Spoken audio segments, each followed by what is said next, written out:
मामा, अब ये पापा और प्रिया का रोना बंद करिए और अपने बारे में सोचना शुरू करिए। क्या सोचूं बेटे? मामा, इंसान को वक्त के साथ साथ सोचना पड़ता है। और फिर आप वो प्रिया की तेवर तो देख ही रहे हैं। अरे पति चला गया लेकिन उसके आंख में एक आंसू तक नहीं आया। प्रांजल वो सदमे में है बेटे। मामा, अब आपको क्या पता कि वो सदमे में है या कोई चाल चल रही है। वैसे भी वो बहुत चालाक है। मामा, आपको उससे सावधान रहना पड़ेगा। तुम मेरे साथ है ना, बस मुझे तसल्ली है।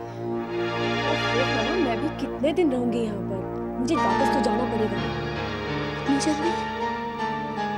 हाँ मामा, क्योंकि वहां पर भी मेरी पीठ पीछे क्या खिचड़ी पकड़ी है ये तो आप ही नहीं जानते। Anyway, अभी रोना बंद करिए and take care of yourself. चल, मैं भी चल। वो तो है ही, वहाँ में कब आते ना वो तो मामा जी, मामा जी, आप यहीं रुकिए, मैं जरा जरूरी काम करके आती हूँ। हाँ करिए करिए।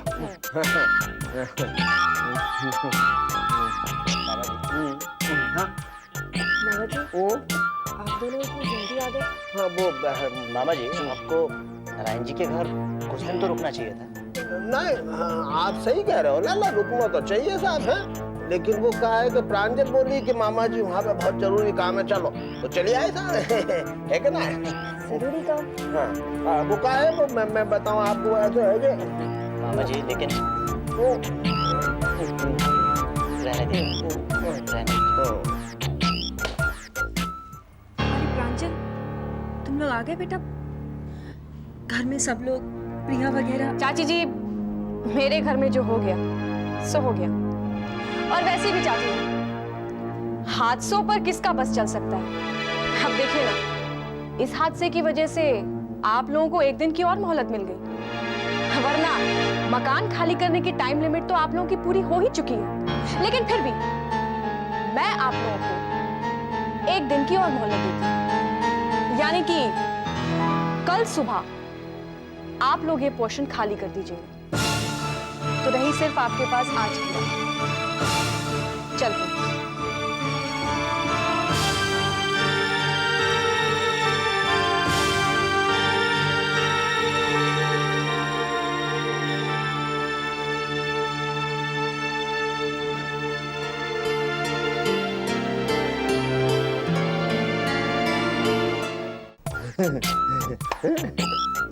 अरे तुम लोग अभी तक यहीं खड़े हो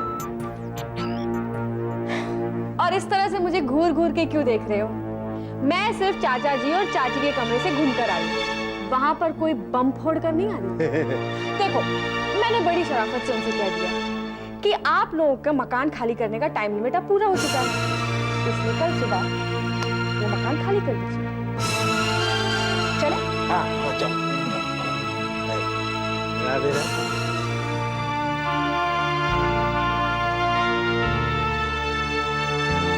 क्या? ये तुम क्या कह रहे हो वीरेंद्र? वही पापा जो मैं प्रांजल भाभी के मुंह से सुनकर आ रहा हूँ। प्रांजल भी कैसी औरत है वीरेंद्र? एक तरफ तो उसके जवान भाई की डेथ हो गई है और दूसरी तरफ मेरे भाई का मकान खाली करवाना चाहती है।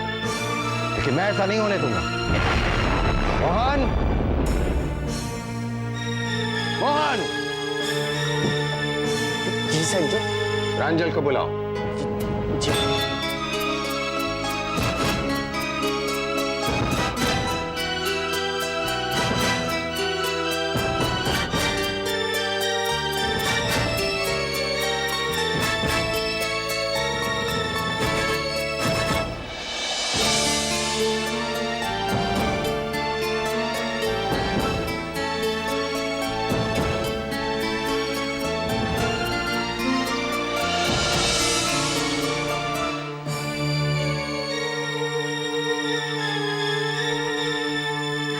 क्या बात है पापा, यहाँ सब एक साथ जमा है? इसकी वजह तुम हो प्रांजल।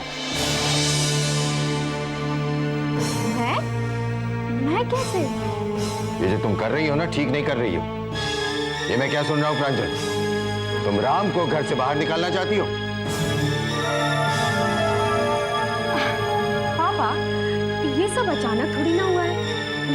बाकायदा चाचा और चाची जी को वक्त दिया है।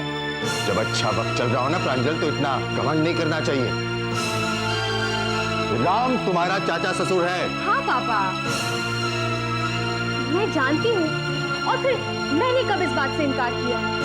देखिए पापा, जब चाचा जी को मदद की जरूरत थी तब मैंने उनकी मदद की, मगर जिंदगी भर मदद करने की गारंटी कौन ले सकता है पापा। और फिर उस वक्त मेरे पास जगह भी थी और पैसे भी, लेकिन पापा आज मुझे जगह और पैसे दोनों की जरूरत है, इसलिए मैं राम चाचा का पोषण ले रही हूँ। तो इसमें प्रॉब्लम क्या है? बात प्रॉब्लम की नहीं है प्रांजल, घर का एक सीनियर मेंबर घर छोड़कर जा रहा है, ये बहुत बड़ी बात है हमारे लिए। हम में से कोई नहीं चाहता कि राम घर छोड़कर जाए। अच्छा, तो जब इतनी बड़ी बात है तो फिर मेरी एक छोटी सी बात आप लोग मान लीजिए। आप सब एक साथ मिलकर मुझे एक एक्स्ट्रा जगह और पैसे दे दीजिए, मैं राम चाचा का पोषण वापस दे दूंगी। इट्स सो सिंपल, है ना मामा जी? प्रांजल, तुम हमारी मजबूरी का मजाक उड़ा रही। नहीं पापा, पापा आप हमेशा मुझे गलत समझते हैं, और फिर आप में और मुझ में सिर्फ एक छोटा सा फर्क है। पापा आप हमेशा इमोशनल बातें करते हैं और मैं हमेशा प्रैक्टिकल। चुप हो जाओ प्रांजल, हमारे खानदान की बहू होकर तुम। देखिए पापा, आपकी बहू को जो कुछ कहना था वो और वैसे भी आप लोगों के पास पूरा वक्त पड़ा है, यानी कि पूरी रात पड़ी है। और जब मैं कल सुबह उठ जाऊं तो मुझे अपना फैसला सुना दीजिए।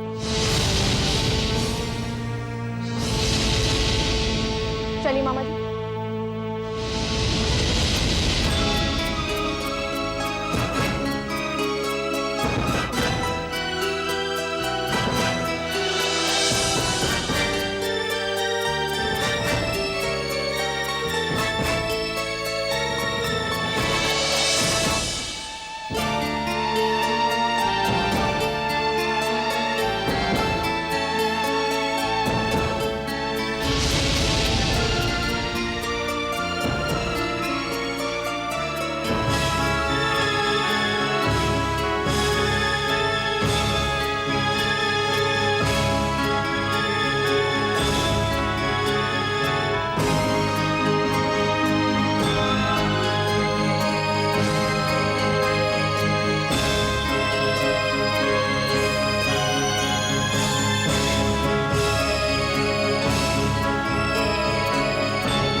हेलो दीदी, नेहा बोल रही हूँ।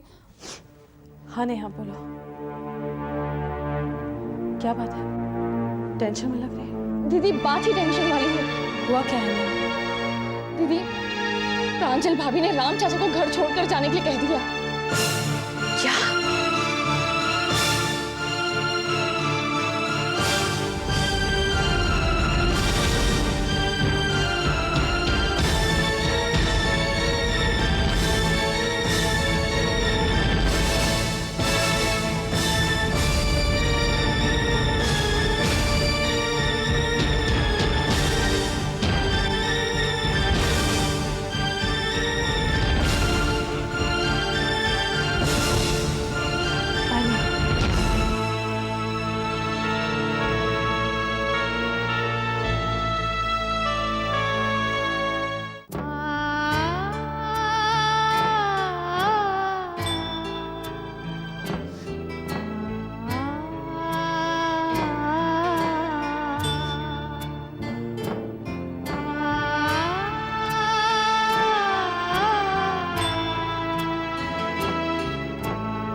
कभी नहीं।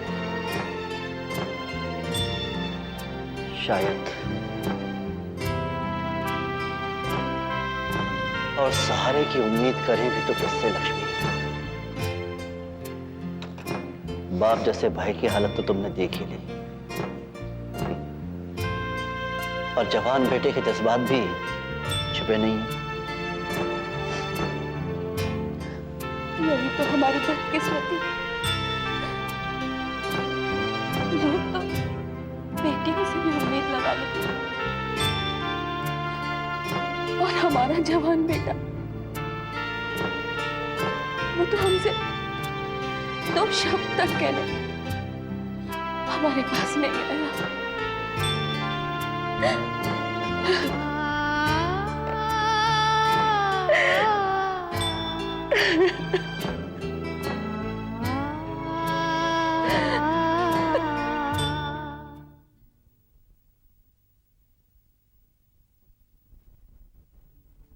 क्या बात है निधि? भैया, जो बात है वो तो सबके सामने ही है। हाँ, ये और बात है कि आपको कुछ दिखाई नहीं दे रहा। क्या नहीं दिखाई दे रहा? सुमन दीदी भी घर पर नहीं है, और प्रांजल भाभी, उन्होंने तो कल चाचा जी को अपने घर से निकालने की ठानी ली है। भैया, क्या ऐसे वक्त पर आपका कोई फर्ज नहीं बनता क्या? क्या मतलब? भैया, अगर आपका कोई फर्ज नहीं बनता है तो हमें बता दीजिए। बता दीजिए कि आज के बाद कौन बाप अपने बेटे पर भरोसा कर सकेगा।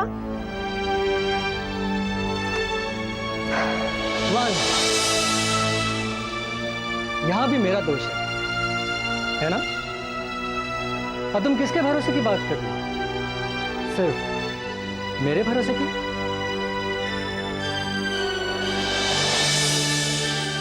और पापा का भरोसा, मम्मा का भरोसा?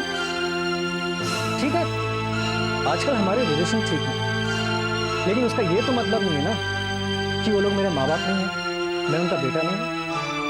उन लोगों ने जरा सी बात का पहाड़ बना रखा है। अगर वो लोग मेरे पास आते तो मैं उन्हें मना कर देता कि मेरे पोषण में मत रहो। देखो निधि, ताली एक हाथ से नहीं बजती, और मुझे समझाने के बजाय तुम उन्हें क्यों नहीं समझाती कि मुझ पर भरोसा करो? भरोसे की परिभाषा तो मुझे मालूम थी भैया, लेकिन वो कहाँ से शुरू होकर कहाँ खत्म होती है ये आज आपने मुझे बताया। थैंक्स अ लॉट भैया। चलिए भाभी।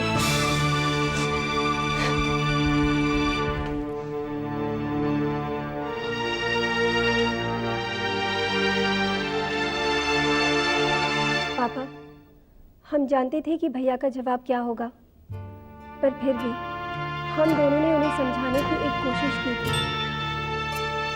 अमित भैया चाचू के पास कभी नहीं जाएंगे, और चाचू की सेल्फ रिस्पेक्ट उन्हें अमित भैया के कमरे तक पहुंचने ही नहीं देगी। इसका मतलब ये नहीं कि राम इस घर से बाहर जाएगा।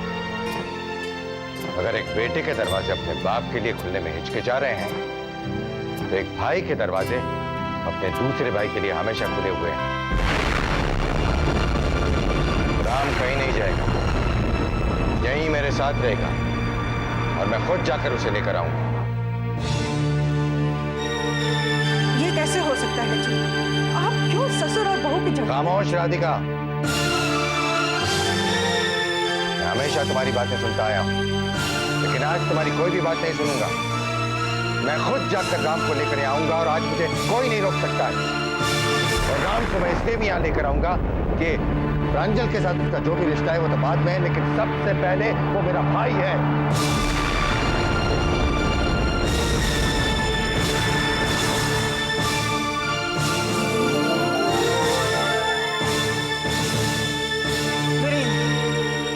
तुम्हारे पापा जो कुछ कर रहे हैं गलत कर रहे हैं।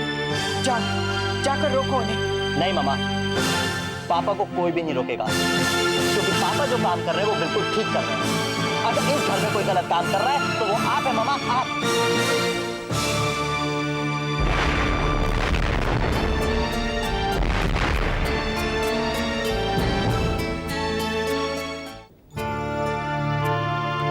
आप खाना तो खा लीजिए।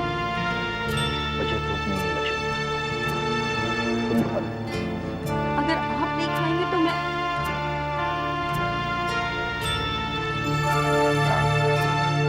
भैया,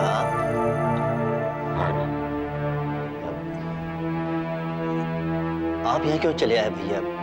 मुझे बुला लिया होता। हमेशा छोटे ही बड़ों के पास नहीं आते हैं।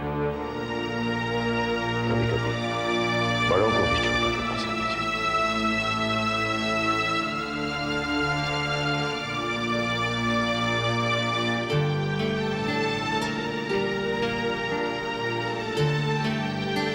तुम्हें याद है ना, हमारा वो पहला छोटा सा मकान कैसे लड़ झगड़ कर शरारतें करते हुए हम तीनों भाई उस मकान में रहते थे। आज तो हमारे पास बहुत बड़ी जगह है।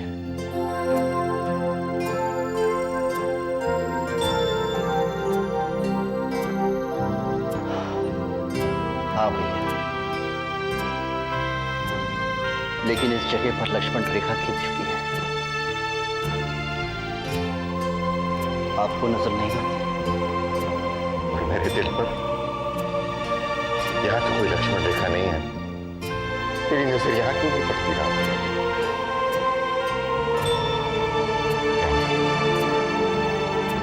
तो कहीं नहीं चाहिए। लोग समझेंगे कि हम लोग वही पुराने मकान में रहते हैं। तो मेरे साथ रहिए, सब ठीक हो जाएगा राम। नहीं भैया, कुछ भी ठीक नहीं होगा। उल्टे जो थोड़ा बहुत ठीक है वो भी बिगड़ जाएगा। मुझे जाने दीजिए भैया। नहीं राम, ऐसा नहीं हो सकता।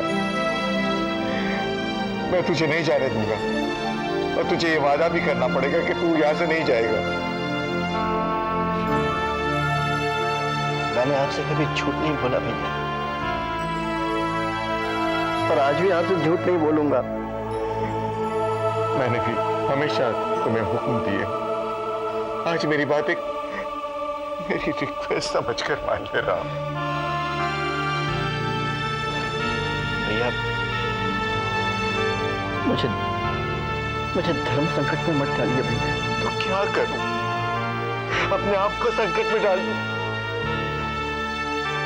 तो चाहता है कि मैं तेरे बगैर नहीं रह सकता हूं और ना ही कभी रहा हूं। क्या तू चाहता है कि वक्त से पहले ही? नहीं भैया, आपको मेरी कसम, आप कोई भी ऐसी वैसी बात नहीं करेंगे। तुझे भी मेरी कसम है राम कि तू ये घर छोड़कर कहीं नहीं जाएगा।